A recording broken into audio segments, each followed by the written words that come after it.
Welcome, ladies and gentlemen. This is Basil Rathbone inviting you to join me beyond the green door. Today's story is about an ape, a poor caged beast, far from his real home, which lays somewhere beyond the green door.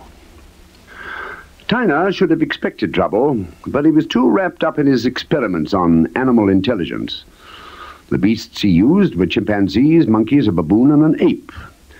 Tyner was so concerned with their intelligence that he forgot about their personalities, which was a serious mistake.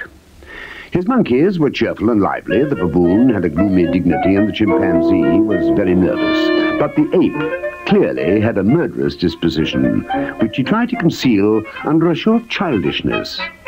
Tyner only saw his intelligence and his importance to the experiments. The first incident concerned a visitor who came too close to the ape's cage.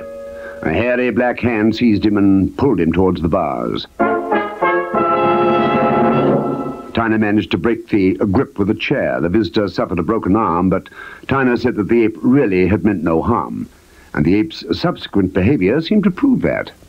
He turned somersaults, searched for fleas, and acted like the tiniest monkey. He loved toys.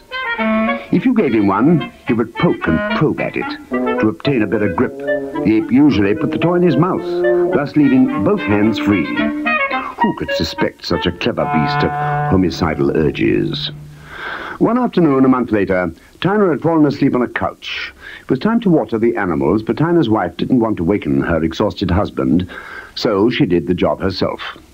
But she came too close to the ape's cage, and those terrible arms closed around her. And when her husband entered the lab, he found his pretty wife lying dead beside the ape's cage.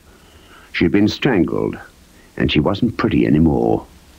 The ape was cheerfully playing in his cage.